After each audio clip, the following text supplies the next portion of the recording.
नमस्कार दोस्तों, स्वागत है आप सभी का हमारे इस चैनल में। इस वीडियो में हम सभी लोग जूनियर सुपर टेट हिंदी भाषा का प्रैक्टिस सेट हल करेंगे। तो चलिए आज की इस प्रैक्टिस सेट को हल करते हैं। आपके कितने प्रश्न सही होते हैं कमेंट बॉक्स पर ज़रूर बताइएगा। पहला प्रश्न देखते हैं। पहला प्रश्न है, पूर्वी हिंदी का विकास इनमें से किस अपभ्रंश से हुआ है?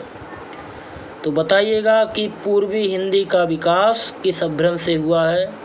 तो इसका सही विकल्प जो होगा वो ऑप्शन नंबर बी सही होगा। अर्धमागधी अपभ्रंश से पूर्वी हिंदी का विकास हुआ है। चलिए क्वेश्चन नंबर 2 देखते हैं। संदेश रासक के रचयिता का नाम क्या है? तो संदेश रासक के रचयिता का नाम बताना है। तो इसका जो सही विकल्प होगा ऑप्शन डी अब्दुल रहमान। संदेश रासक के रचयिता का नाम अब्दुल रहमान है। क्वेश्चन नंबर 4 देखते हैं। इंदौर, उज्जैन, देवास में बोली जाने वाली बोली का नाम इनमें से क्या है? तो इसका जो सही विकल्प होगा ऑप्शन सी होगा मालवी। इंदौर, उज्जैन, देवास में बोली जाने वाली बोली का नाम मालवी है।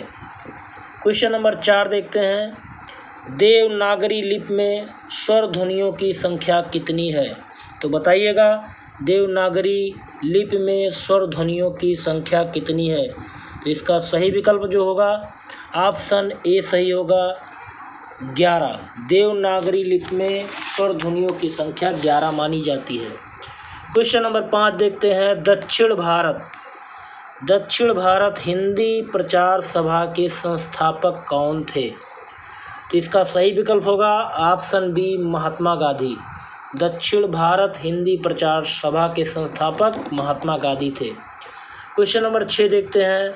पाउम चरियू के रचनाकार का नाम क्या है? तो पाउम चरियू के रचनाकार का क्या नाम है? तो इसका जो सही विकल्प होगा ऑप्शन नंबर सी स्वयंभू। पाउम चरियू के रचनाकार स्वयंभू हैं। अगला क्वेश्चन नंबर 7। शुद्धाद्वैत के प्रवर्तक आचार्य कौन हैं? तो शुद्धाद्वैतवाद के प्रवर्तक आचार्य जो हैं वो वल्लभाचार्य जी हैं। ऑप्शन बी सही होगा। क्वेश्चन नंबर 8 देखते हैं। हिंदी साहित्य का इतिहास दर्शन नामक ग्रंथ के लेखक इनमें से कौन है? तो इसका जो सही विकल्प होगा ऑप्शन ए होगा डॉक्टर नलिन बिलोचन शर्मा। हिंदी साहित्य का इतिहास दर्शन ग्रंथ के रचयिता डॉक्टर नलिन बिलोचन शर्मा हैं। अगला प्रश्न नंबर 9। विशाल भारत के संस्थापक इनमें से कौन है? तो बताइएगा विशाल भारत के संपादक कौन है? तो इसका जो सही विकल्प होगा ऑप्शन बी पंडित बनारसी दास चतुर्वेदी। क्वेश्चन नंबर 10 देखते हैं। आनंद संवत की कल्पना किसने की थी? तो आनंद संवत की कल्पना किसने की थी? तो इसका सही विकल्प होगा ऑप्शन सी पंडित मोहनलाल विष्णुलाल पांड्या। अगला क्वेश्चन देखते हैं। Question number 11। मानव धर्मसार के लेखक कौन हैं? तो इसका सही विकल्प होगा ऑप्शन नंबर 3 गा खंड राजा शिव प्रसाद सितारे हिंद। मानव धर्मसार के लेखक कौन है? राजा शिव प्रसाद सितारे हिंद। क्वेश्चन नंबर 12 देखते हैं। अमीर खुसरो कवि हैं? तो अमीर खुसरो किस काल के कवि हैं? तो इसका जो सही विकल्प होगा ऑप्शन नंबर खा भक्ति काल के कवि हैं। अमीर खुसरो किस काल के कवि हैं? भक्ति काल के कवि हैं। अगला प्रश्न देखते हैं। मुकेरियाँ रचना किसकी है? तो इसका सही विकल्प होगा ऑप्शन नंबर गा अमीर खुसरो। तो मुकेरियाँ किसने लिखी है? अमीर खुसरो ने। क्वेश्चन नंबर 14 देखते हैं। वीर गाथा काल की विशेषता क्या है? तो इन चारों में वीर गाथा काल की विशेषता क्या है? तो इसका सही विकल्प होगा ऑप्शन नंबर गा युद्धों का सजीव चित्रण। क्वेश्चन नंबर 15 देखते हैं। आदिकाल का ग्रंथ नहीं है तो कौन सा ग्रंथ आदिकाल से संबंधित नहीं है? तो इसका सही विकल्प होगा ऑप्शन नंबर घ पद्मावत।